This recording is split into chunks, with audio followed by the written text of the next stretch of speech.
Assalamualaikum warahmatullahi wabarakatuh.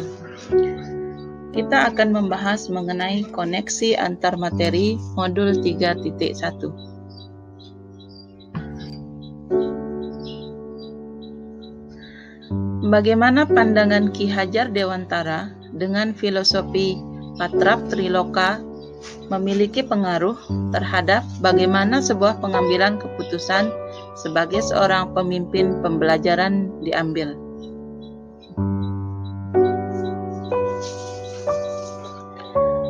Pandangan Ki Hajar Dewantara dengan filosofi Patrap-Triloka bahwa dalam Patrap-Triloka mengandung 3 unsur.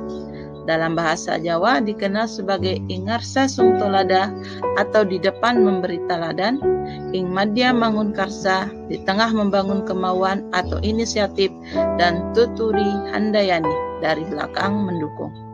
Melalui prinsip Patrap-Triloka ini, sebagai pendidik seharusnya bisa menjadi pemimpin dalam pembelajaran yang berfokus pada murid.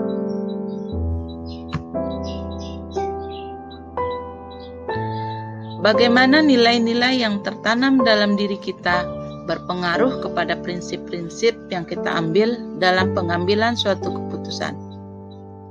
Nilai-nilai yang tertanam dalam diri merupakan nilai yang dibentuk dari hasil budaya yang akhirnya membentuk sebuah karakter dalam diri.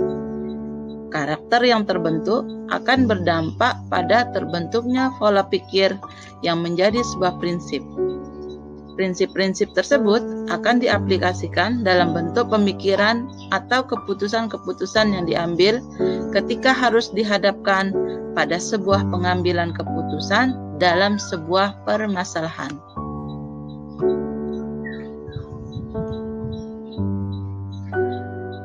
Bagaimana kegiatan terbimbing yang kita lakukan pada materi pengambilan keputusan berkaitan dengan kegiatan coaching atau bimbingan yang diberikan pendamping atau fasilitator dalam perjalanan proses pembelajaran kita, terutama dalam pengujian pengambilan keputusan yang telah kita ambil.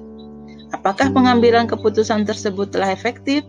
Masihkah ada pertanyaan-pertanyaan dalam diri kita atas pengambilan keputusan tersebut?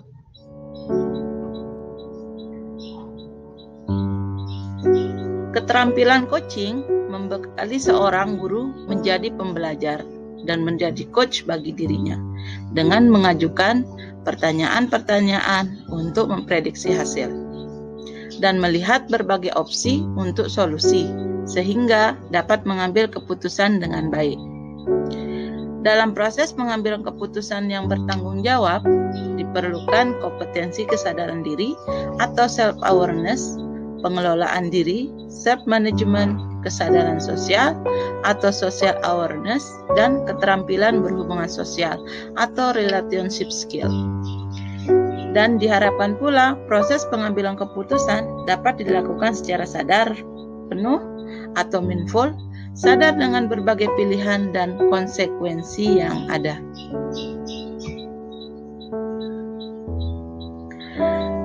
Bagaimana pembahasan studi kasus yang fokus pada masalah moral atau etika kembali kepada nilai-nilai yang dianut seorang pendidik. Manusia memiliki kesadaran moral dan akal yang saling berkaitan. Etika dengan karsa merupakan unsur yang tidak terpisahkan dari perilaku manusia. Karsa berhubungan dengan nilai-nilai yang dianut oleh seseorang dalam mengambil suatu keputusan. Demikian pula dengan melihat pada studi kasus untuk pengambilan suatu keputusan, maka tidak akan terlepas dari pengambilan keputusan yang berdasarkan pada nilai-nilai yang dianut oleh seorang pendidik.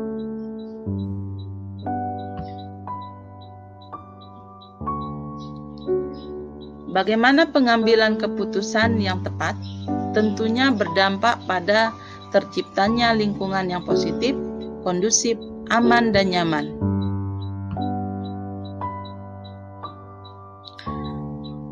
Pengambilan keputusan yang tepat sebagai pemimpin pembelajaran tentunya akan berdampak positif, aman dan nyaman karena pengambilan keputusan yang tepat akan membuat orang-orang yang terlibat dalam masalah seperti dilema etika ataupun bujukan moral, tidak merasa kecewa terhadap keputusan tersebut dan akan memberikan ketenangan sehingga tercipta rasa aman, nyaman pada lingkungan ke depannya.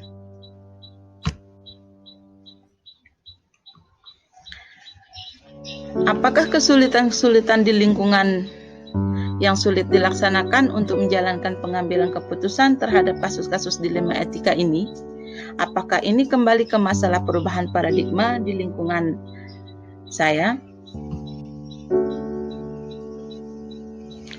Kesulitan-kesulitan di lingkungan saya yang sulit dilaksanakan untuk menjalankan pengambilan keputusan terhadap kasus-kasus dilema etika ini adalah jika terkait dengan paradigma individu lawan komunitas.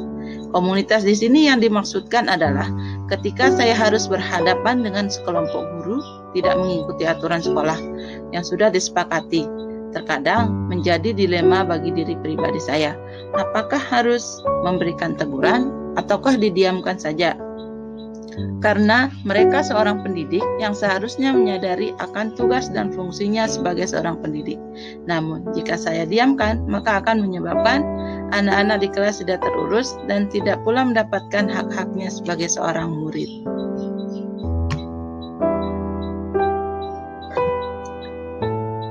Apakah pengaruh pengambilan keputusan yang kita ambil ini dengan pengajaran yang memerdekakan murid-murid kita? Pengambilan sebuah keputusan akan berdampak pada cara dan tingkah laku guru dalam mendidik murid di sekolah untuk memerdekakan murid-murid. Misalkan, bagaimana seorang pendidik akan memperlakukan muridnya dalam proses pembelajaran yang sesuai dengan kebutuhan muridnya, sehingga murid-murid tersebut akan benar-benar merdeka dalam belajar.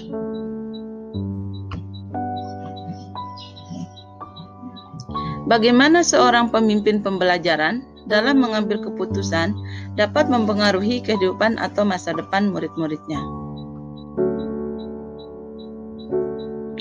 Kita sebagai seorang pendidik dengan memberikan keputusan yang tepat pada murid, maka akan berdampak positif pula bagi murid-murid. Dampak positif yang dimaksud adalah bagaimana murid-murid tersebut akan merasa tenang, nyaman, dan damai dalam proses belajarnya, sehingga akan menjadi kekuatan bagi murid dalam mempengaruhi masa depannya. Apakah kesimpulan akhir yang dapat ditarik dari pembelajaran modul materi ini dan keterkaitannya dengan modul-modul sebelumnya? 4 paradigma, 3 prinsip, dan 9 langkah pengambilan keputusan merupakan acuan keputusan yang diambil terkait dilema etika ataukah bujukan moral yang tidak terlepas dari nilai-nilai yang sudah tertanam dalam diri kita yang akan dilengkapi dengan keahlian dalam coaching sehingga akan bisa memberikan keputusan yang baik dan tepat, dan keputusan yang baik dan tepat ini akan berdampak efektif pada rasa aman, nyaman, dan damai pada lingkungan sekitar.